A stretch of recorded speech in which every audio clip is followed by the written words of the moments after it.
আসসালামু আলাইকুম। আজকে নতুন একটি রেসিপি করে দেখাবো, ছোট মাছের চচ্চড়ি। আশা করছি এই রেসিপিটি নতুন পুরাতন সবারই অনেক কাজে লাগবে। সহজ করে রেসিপিটি দেখানোর চেষ্টা করব। আশা করছি সবারই ভালো লাগবে এবং ছোট মাছের চচ্চড়ির বিভিন্ন টিপস তো থাকছেই। এর জন্য প্রথমে চুলায় একটি কড়াই বসিয়ে আমি এখানে দিয়ে দিচ্ছি পেঁয়াজ কুচি। যে কোনো ছোটো মাছ রান্নায় পেঁয়াজের পরিমাণ একটু বেশি দিতে হয়, তাহলে রান্নাটা অনেক টেস্টি হয়। চুলাটা কিন্তু আমি এখনও ধরিয়ে দিয়ে নেই। তারপর এখানে দিয়ে দিচ্ছি কাঁচামরিচ কুচি এবং রসুন কুচি। আমি এখানে বাটা রসুন ব্যবহার করব না, আমি রসুন কুচি দিয়ে রান্নাটা করব। তারপর আমি এখানে দিয়ে দিচ্ছি স্বাদ মতো লবণ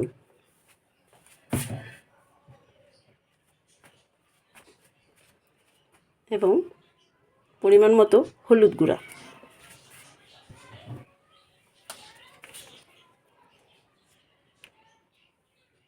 কালারের জন্য সামান্য একটু শুকনো মরিচ গুঁড়াও আমি দিয়ে দিচ্ছি।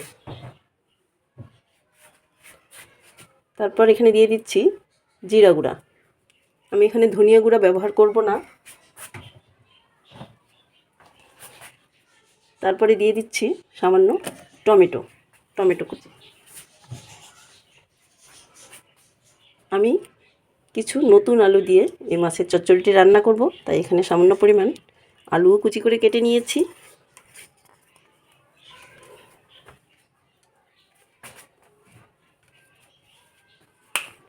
তারপরে আমি দিয়ে দিচ্ছি এখানে পরিমাণ মতো তেল, সয়াবিন তেল।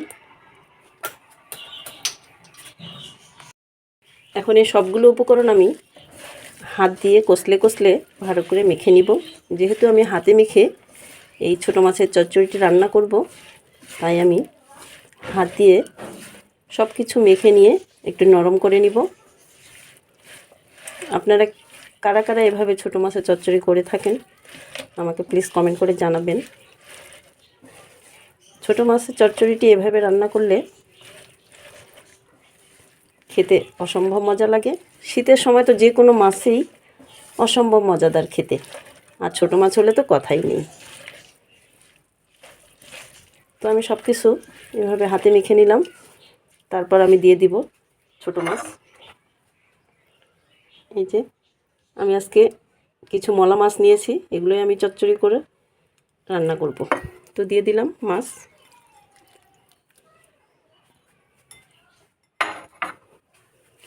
মাছ দিয়ে আমি আলতো হাতে এভাবে আর কিছুক্ষণ মেখে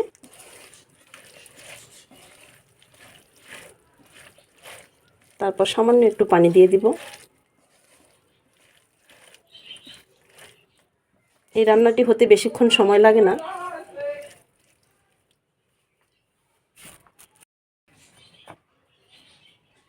তারপরে আমি সামান্য একটু পানি দিয়ে একটু হাতটি ধুয়ে নেব।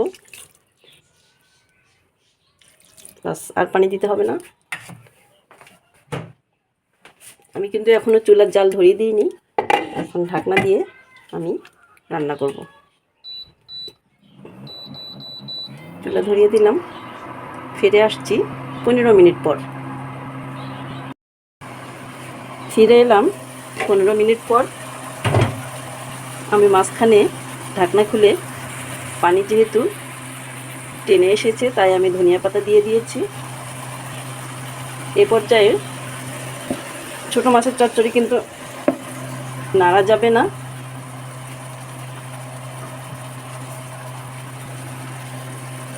তাই হাতল ধরে একটু আমি ঘুরিয়ে দেওয়ার চেষ্টা করছি। আরও কিছুক্ষণ হবে।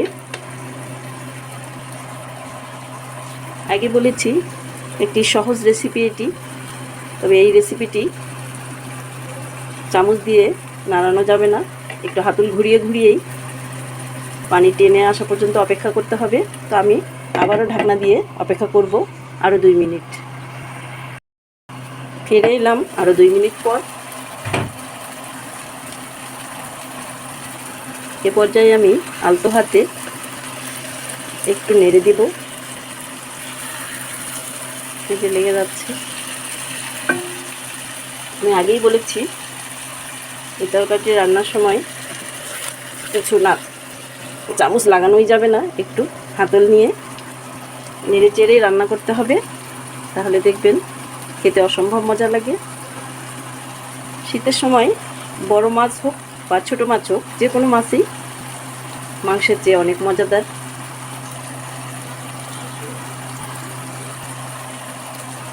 তা আবারও আমি ঢেকে 1 মিনিট অপেক্ষা করব। তো ফিরে এলাম আরও 1 মিনিট পরে। আমার রান্নাটি প্রায় শেষের দিকে।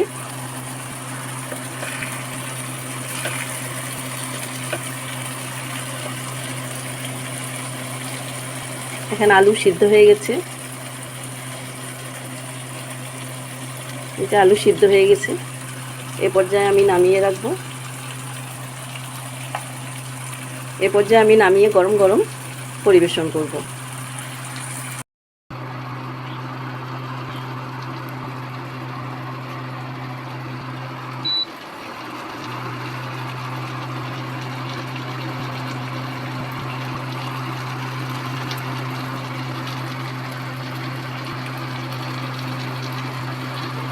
ছোট মাছের চচ্চড়ি কার কার পছন্দ কমেন্টে জানাবেন।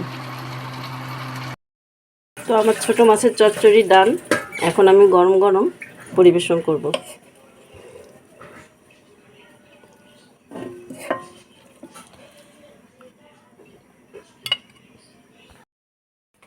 এই যে আমাদের আজকের রেসিপির ফাইনাল লুক।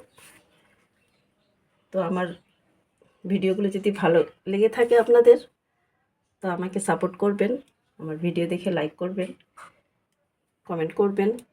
আর যারা ইউটিউব চ্যানেল থেকে আমার ভিডিও দেখেন তারা অবশ্যই আমার চ্যানেলটি সাবস্ক্রাইব করবেন। তো আজকে এই পর্যন্তই। সবাই ভালো থাকবেন, সুস্থ থাকবেন। আল্লাহ হাফেজ।